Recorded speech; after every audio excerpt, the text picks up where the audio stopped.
A central defendant in the scheme, William Singer, will plead guilty today to charges of racketeering conspiracy, money laundering conspiracy, conspiracy to defraud the United States, and obstruction of justice. Singer allegedly ran a college counseling service and something called the Key Worldwide Foundation. Between roughly 2011 and 2018, wealthy parents paid Singer about $25 million in total to guarantee their children's admission to elite schools, including Yale, Georgetown, Stanford, the University of Southern California, the University of Texas, UCLA, and Wake Forest. Beyond enriching himself, Singer used that money to bribe college officials, Division I coaches, college exam administrators, all to secure admission for the children of his clients, not on their merits, but through fraud. Singer's foundation purported to be a charitable organization, but was actually a front Singer used to launder the money that parents paid him, of which he would then take a portion and dole it out as bribes to coaches and others. More specifically, with respect to the SAT and ACT scheme, numerous parents paid Singer between $15,000 and $75,000 to have someone either take the exam for their child or to correct their child's answers afterward, all to achieve a sufficiently high pre-agreed score on those tests.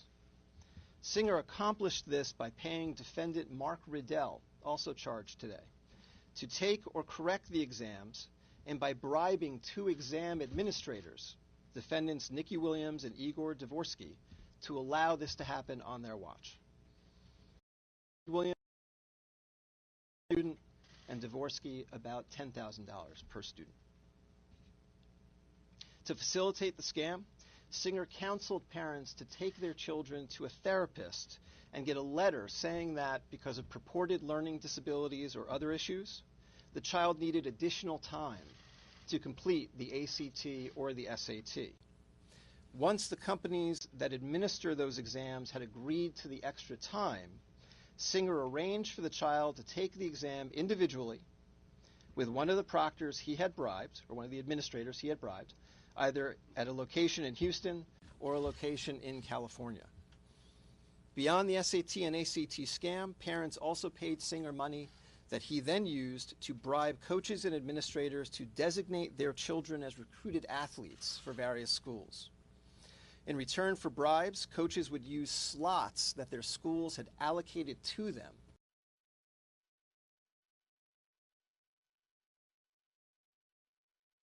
to take the applicants Singer had identified. Singer worked with the parents to fabricate impressive athletic profiles for their kids, including fake athletic credentials or honors, or fake participation in elite club teams. In many instances, Singer helped parents take staged photographs of their children engaged in particular sports. Other times, Singer and his associates used stock photos that they pulled off the internet, sometimes photoshopping the face of the child onto the picture of the athlete and submitting it in support of the applications for these children to elite schools. In one example, the head women's soccer coach at Yale, in exchange for $400,000, accepted an applicant as a recruit for the Yale women's team, despite knowing that the applicant did not even play competitive soccer. The student was in fact admitted, and afterward, the student's family paid Singer $1.2 million for that service. In addition to the standardized test scam and the college admissions scam, Singer also arranged for someone to take online high school classes in place of certain students, so that those students could submit higher grades as part of their overall college application packages. The parents' payments to Singer for these services were made, at least in part, as charitable contributions to the sham charity that Singer had set up. At his direction, employees of the charity sent Singer's clients acknowledgement letters, falsely confirming that no goods or services had been exchanged for the purported donation. This enabled the parents to not only mask the true nature of the payment, but also take the tax write-off at the end of the year. Today we have charged 33 parents nationwide with hiring Singer's Group to defraud testing companies and/or various universities. These parents are a catalog of wealth and privilege. They include, for example, CEOs of private and public companies, successful securities and real estate investors, two well-known actresses, a famous fashion designer, and the co-chairman of a global law firm. Based on the charges unsealed today, all of them knowingly conspired with Singer. We're here today to announce charges in the largest college admissions scam ever prosecuted by the Department of Justice. We've charged 50 people nationwide with participating in a conspiracy that involved, first, cheating on college entrance exams, meaning the SAT and the ACT, and second, securing admission to elite colleges by bribing coaches at those schools to accept certain students under false pretenses. In return for bribes, these coaches agreed to pretend that certain applicants were recruited competitive athletes, when in fact the applicants were not.